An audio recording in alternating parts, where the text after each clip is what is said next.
Olá, pessoal, tudo bem com vocês? Sou o professor Gessé Soares, estamos aqui para mais uma semana da nossa aula de ciências e o nosso assunto de hoje é sobre o sistema genital e o ciclo menstrual. Vamos ver? Olha só, o sistema genital ele é composto por vários órgãos e esses órgãos vão se diferenciar em homens e mulheres. Apesar dos órgãos terem origem na mesma fase embrionária de formação, tanto de homens quanto de mulheres, na fase adulta, já na puberdade, durante a puberdade e no desenvolvimento, já começam a se diferenciar esses órgãos. Então, a origem embrionária é idêntica para os órgãos sexuais, tanto masculino quanto feminino. Só que necessariamente os órgãos, a sua diferenciação e função vão ter aspectos diferentes, tanto em homens quanto em mulheres, tá bom? E aí a gente pode destacar alguns órgãos principais. Então, por exemplo, nos homens nós destacamos principalmente os testículos. Esses testículos são acompanhados de ductos, tanto ductos deferentes quanto ductos ejaculatórios, a próstata, a uretra e necessariamente o pênis. Já na parte feminina, a gente tem como os órgãos principais o ovário. Esse ovário ele é ligado em todo o sistema pelas tubas uterinas. Hoje a gente usa esse nome, tubas uterinas. Antigamente o pessoal descrevia como tubas de falópio. A gente já não usa mais, caiu em desuso esse termo, tá? Tubas de falópio, agora é somente tubas uterinas. E aí, fechando as tubas uterinas, a gente tem o ovário e junto com o ovário a gente tem a gente tem o útero. E aí, fechando a parte do útero, a gente tem a parte mais externa da vagina, que depois da vagina vem o que se chama fisiologicamente de vulva, tá bom? Então, essas são as partes principais. Vamos começar a trabalhar separadamente cada uma dessas partes, cada um desses aspectos, para a gente ver como eles se diferenciam. Vamos começar primeiro com o sistema masculino, sistema genital masculino, tá bom? Então, o sistema genital masculino ele vai ser composto de órgãos. Esses órgãos são responsáveis por sintetizar hormônios. Nesse caso, não é qualquer hormônio. Quando a gente fala do órgão masculino, esse hormônio aqui é o hormônio que nós chamamos de testosterona. Testosterona, não pode esquecer. Tá ok? Então, no caso de homens, o hormônio sexual é a testosterona. Agora, por quem? Quem faz a mediação dessa produção?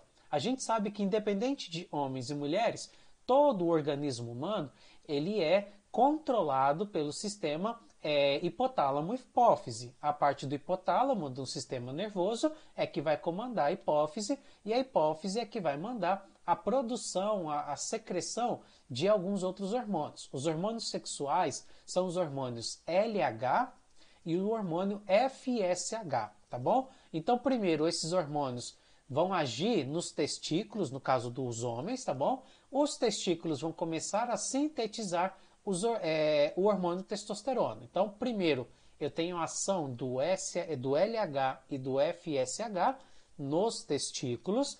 A partir dessa mediação, os testículos começam a produzir testosterona e junto com a testosterona, eles também vão produzir e armazenar os espermatozoides. Além disso, o sistema genital masculino tem que ter órgãos responsáveis por conduzir esses espermatozoides até o interior do sistema genital feminino, tá bom? Então é todo um ciclo completo, desde a produção, nesse caso do espermatozoide, até o momento em que ele vai chegar para que aconteça a fecundação, tá bom? No interior do sistema genital feminino. Para que o espermatozoide seja formado, ele passa por um processo chamado espermatogênese. O que é a espermatogênese? É justamente esse processo em que os testículos são responsáveis por produzir o espermatozoide. O espermatozoide ele tem que também passar por um processo de maturação. Assim que o testículo produz o espermatozoide ainda não está maduro, tá bom? Ele ainda tem que passar por um processo de maturação para ele virar um espermatozoide maduro e aí sim ser potencialmente capaz de fazer a fecundação. Agora, quando eu olho para o espermatozoide, a gente vai perceber alguns pontos interessantes no espermatozoide. Deixa eu ampliar um pouquinho a imagem para você conseguir ver junto comigo. No processo de formação dos espermatozoides pelos testículos, e eu olho para o espermatozoide, a gente vai ter alguns pontos interessantes.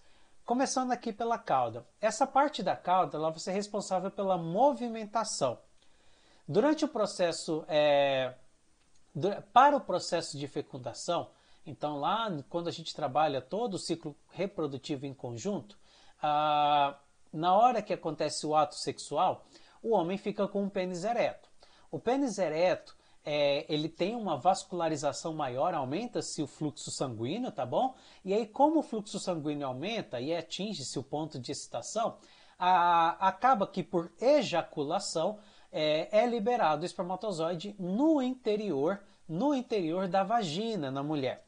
Agora, para que esse espermatozoide chegue no ovócito feminino para acontecer a fecundação, ele precisa nadar um pouco. Porque o ovócito na mulher não fica na vagina. Daqui a pouco a gente vai ver essas posições, mas a gente vai ver que esse ovócito fica num local diferente, onde o homem deposita o espermatozoide no ato sexual. Então o espermatozoide precisa se locomover. Essa locomoção ela é feita por essa cauda, que vai ajudar nessa locomoção. Além dessa cauda, a gente tem uma parte um pouco mais espessa, que é o corpo, e nessa região é justamente onde fica a mitocôndria, que é responsável por fornecer a energia para todo o processo de desenvolvimento desse espermatozoide. Depois a gente tem a parte da cabeça, na parte da cabeça onde se encontra a célula haploide. Essa célula haploide é que é a célula responsável pelo material genético. Então, o material genético masculino no processo de fecundação vai ficar armazenado nessa parte, na cabeça do espermatozoide, e para fechar, na pontinha, existe uma estrutura chamada acrossomo. O acrossomo ele contém algumas substâncias, alguns compostos que vão facilitar para que o espermatozoide consiga entrar dentro do ovócito e assim fazer a fecundação.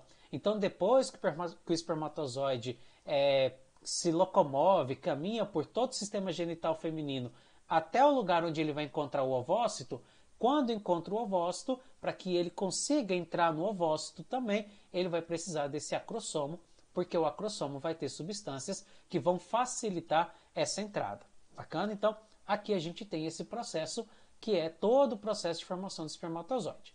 Agora, falando nessa fisiologia, como é que vai funcionar esse mecanismo? Porque o que eu estou colocando aqui é somente que o espermatozoide está sendo só produzido no testículo. Mas como é que o espermatozoide sai do testículo, passa por todo o sistema genital masculino, até o momento em que ele possa ser depositado na vagina durante o ato sexual? Olha o que vai rolar. Vamos trabalhar um pouco da fisiologia desse sistema genital. Primeiro eu vou mostrar para vocês um caminho, que é justamente o caminho que o espermatozoide vai percorrer. Então, por exemplo, a gente tem os testículos, e nessa região aqui do testículo, ó, que eu estou desenhando aqui para vocês, eu vou ter a produção do espermatozoide, que é a espermatogênese. Então, a partir do momento em que o espermatozoide é produzido, ele passa a percorrer esse caminho aqui, ó. Ele passa por essa estrutura chamada epidímio, uma estrutura carnosa, tá bom? Que fica um pouco acima do testículo, internamente no testículo, e depois dele passar pelo epidímio, ele passa por um pequeno canal, por um pequeno duto chamado duto deferente. Então ele passa pelo duto deferente, esse processo aqui, nesse caminho, o espermatozoide vai amadurecendo. Lembra que eu falei que após o momento em que o testículo produz o espermatozoide, ele ainda não está apto, ainda não é um espermatozoide potencialmente bom para a fecundação. Então, ele precisa passar por todo esse processo para ir amadurecendo. Então, ele vai caminhando pelo ducto diferente. Passou pelo ducto diferente, o espermatozoide começa a cair nas glândulas seminais ou vesícula seminal. Nessa glândula seminal, ele começa a receber algumas secreções. O que são secreções? são algumas substâncias que vão ajudar a dar uma encorpada no espermatozoide, que vão dar nutrição, por exemplo, que vão dar, por exemplo, locomoção, vão ajudar na locomoção, na nutrição e também até mesmo na sobrevivência, substâncias que vão proteger um pouco esses espermatozoides.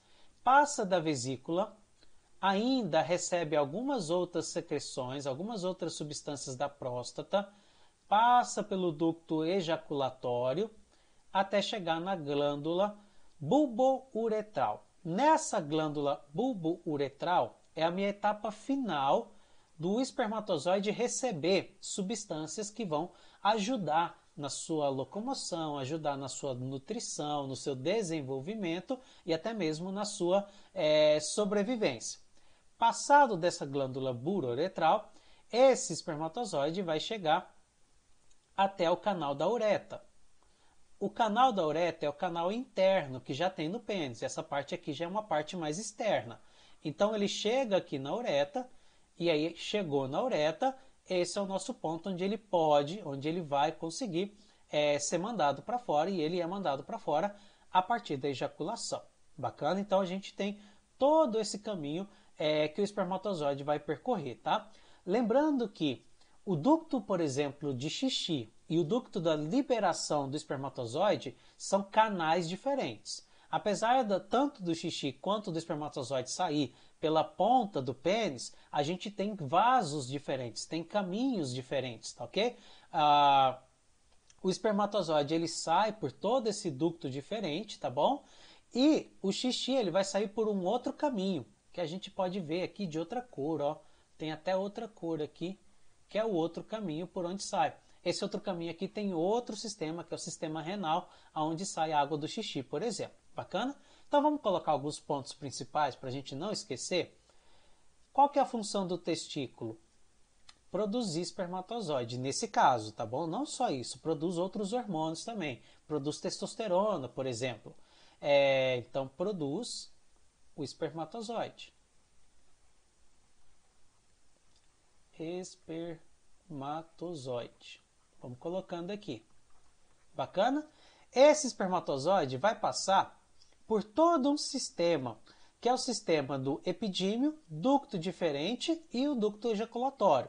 Então, quando ele passa por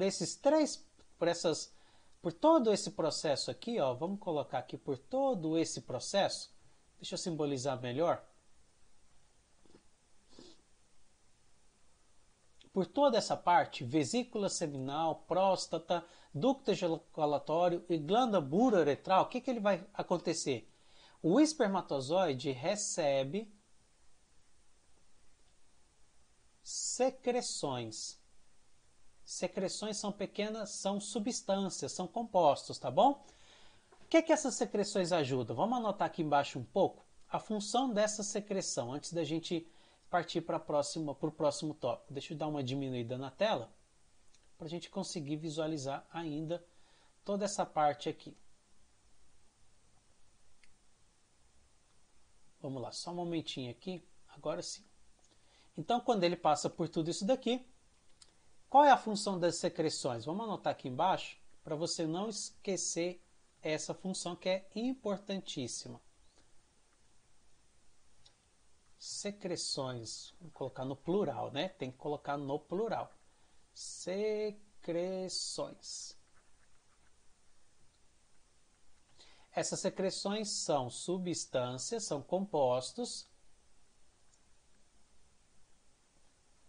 compostos que ajudam o espermatozoide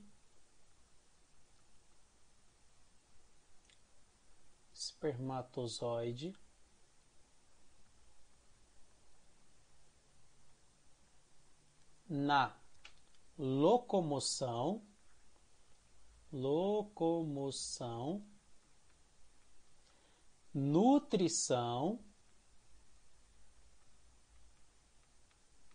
desenvolvimento, né? Então o espermatozoide precisa amadurecer, desenvolvimento e sobrevivência. Não esquece disso daqui, tá? E sobrevivência. Sobrevivência. Fechado? Esse conjunto de secreção e espermatozoide, todo esse conjunto aqui, ó, quando o espermatozoide fica junto com a secreção, recebe um nome. Qual é esse nome?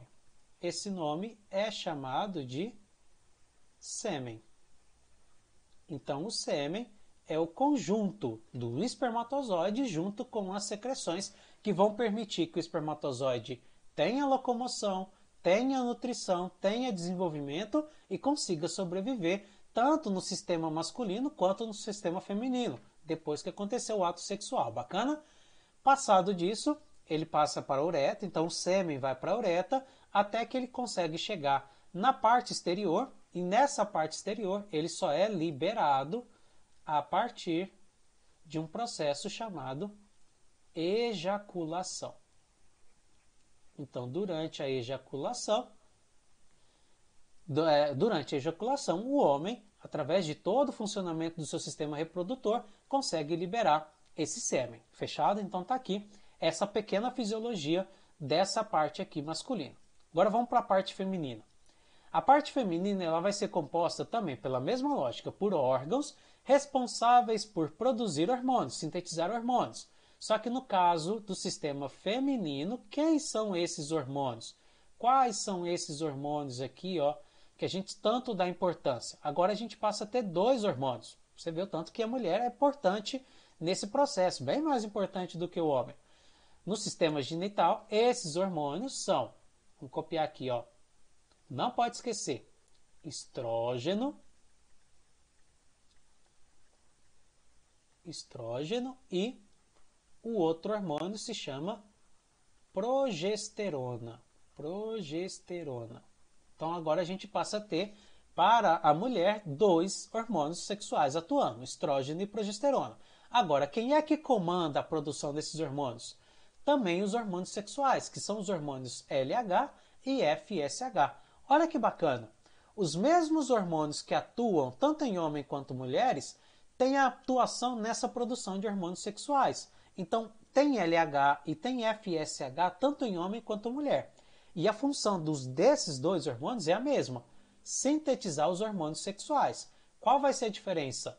Nos homens, o hormônio sexual é a testosterona, na mulher, o hormônio sexual é o estrógeno e a progesterona, tá bom?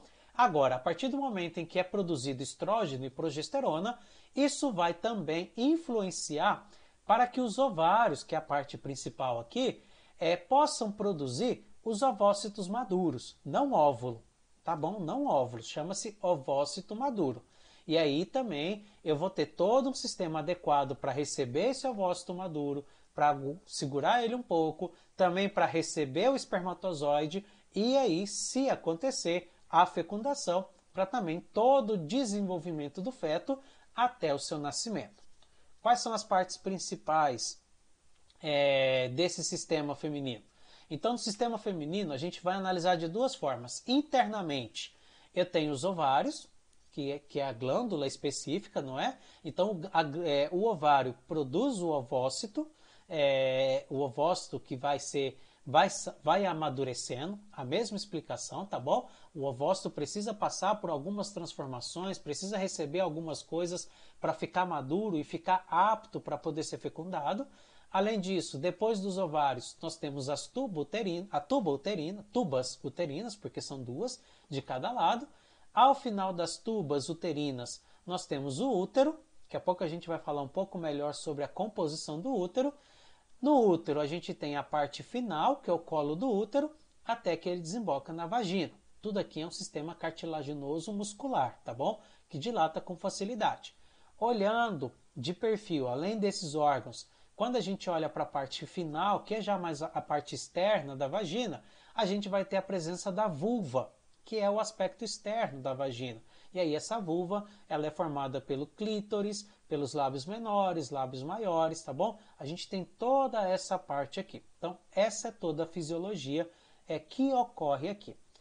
Só que no caso da mulher, esse período de amadurecimento é uma maturação um pouco mais lenta que no caso do homem.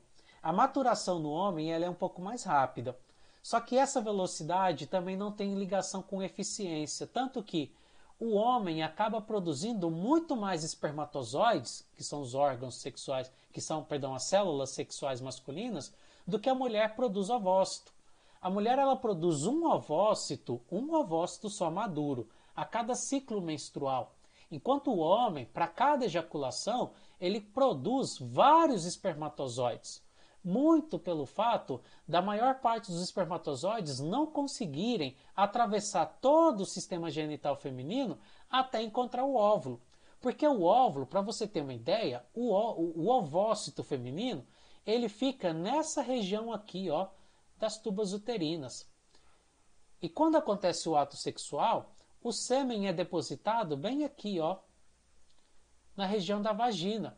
Então o sêmen tem que percorrer todo esse caminho da vagina, passar pelo útero e ainda entrar nas tubas uterinas até encontrar o ovócito.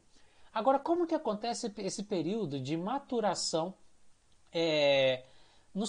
do ovócito feminino? Esse período ele vai ser chamado de ciclo menstrual. E aí a gente vai trabalhar essa parte do ciclo menstrual. O ciclo menstrual ele está muito ligado mesmo, com as alterações que acontecem no endométrio. Opa, palavrinha diferente. Palavrinha um pouco diferente do que a gente falou. O que é endométrio? O endométrio é uma parte específica do útero da mulher. O útero da mulher ele é formado de 3 partes. O endométrio é uma delas. E é justamente são as alterações que acontecem no endométrio que vão promover para mim todo o ciclo menstrual. O ciclo menstrual ele tem uma média de duração. Em média, dura 28 dias. Em média. Por que eu estou falando em média? Porque não é uma data exata, não é um valor de dias, um tempo exato para todas as mulheres. Esse tempo é um tempo médio.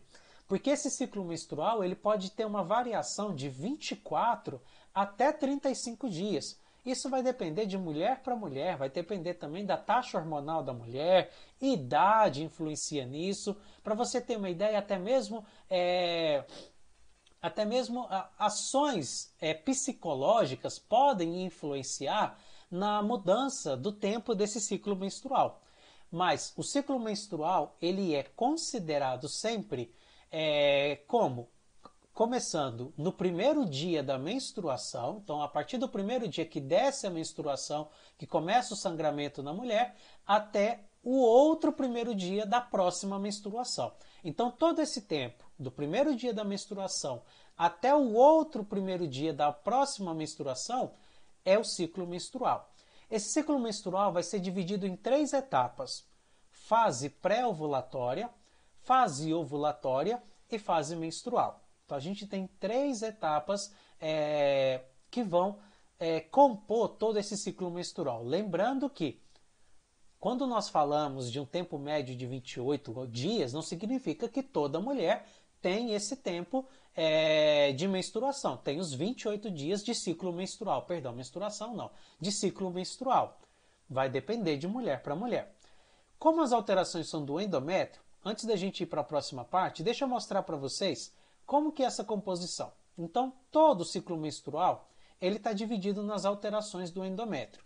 Quando a gente olha para o útero, e aí o útero é toda essa parte aqui, ó, deixa eu tentar circular para vocês, o útero é toda essa parte aqui, ó, toda essa região. O útero ele vai ser composto de 3 regiões. O endométrio. O endométrio ele é a parte mais interna.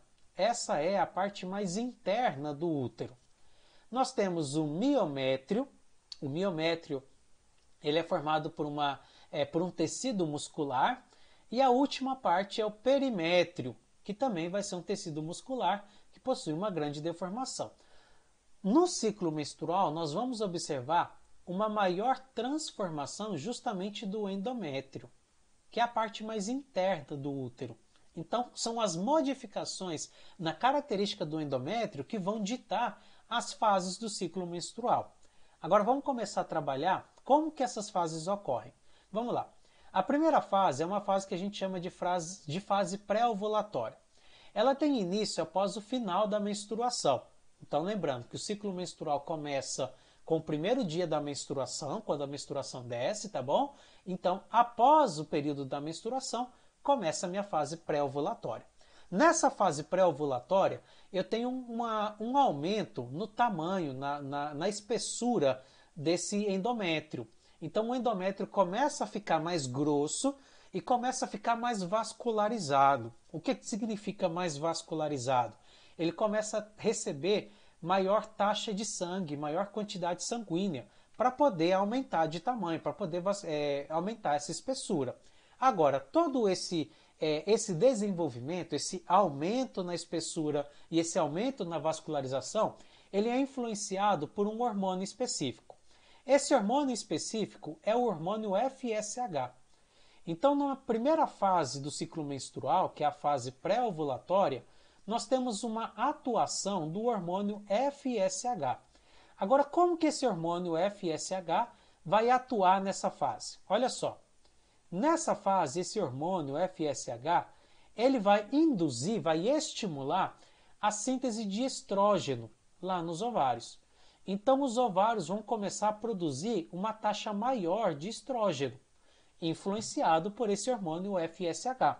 Além disso, além de produzir mais estrógeno, os ovários vão começar a produzir células que vão começar a se dividir, uma divisão celular chamada mitose e meiose, a gente tem esses dois processos, e a partir dessa divisão celular, ele vai dar origem ao que se chama de ovócito secundário. O ovócito secundário não está maduro ainda, ele não está preparado, não está pronto para poder ser fecundado. Bacana? Ainda não está pronto. Tá? Então a gente tem essa primeira parte, que é a fase pré-ovulatória. Tá? Essa fase pré-ovulatória, ela também pode ser chamada, em alguns livros, vocês podem encontrar esse nome aqui, ó, fase folicular. Folicular. É a mesma coisa, tá bom? Então a gente tem toda essa ação nessa primeira parte da fase ovulatória. Então, basicamente, olhando aqui o que acontece no útero, a gente tem o ovário vai promovendo uma maturação folicular, por isso que a gente chama de fase folicular, e a gente tem a formação justamente do ovócito secundário. Então, formou. A partir do momento em que formou o ovócito secundário, a gente vai ter o final dessa fase ovulatória. Quando a fase ovulatória acaba, acontece o período da ovulação. O que é o período da ovulação?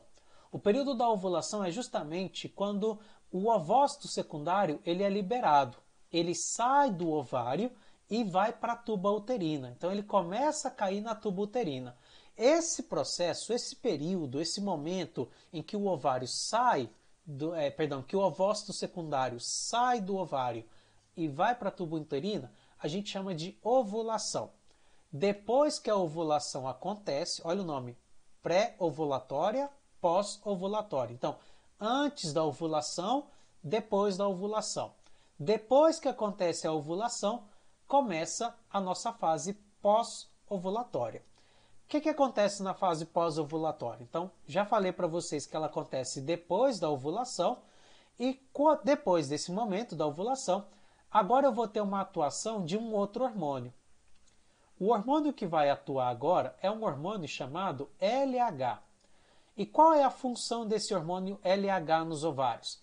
Ele vai estimular a síntese do outro hormônio feminino, que é a progesterona. A gente não falou lá no comecinho que no caso da mulher são dois hormônios sexuais, o estrógeno e a progesterona? Então, olha que legal. Na fase pré-ovulatória, que foi a que a gente acabou de ver, aumenta a quantidade de estrógeno. Depois que acontece a ovulação, vai aumentar a quantidade de progesterona. E aí, em todo esse caminho, o ovócito ele começa a amadurecer. Começa a receber secreções que vão permitir a nutrição dele também e vai permitir com que ele desenvolva mais, virando um ovócito maduro.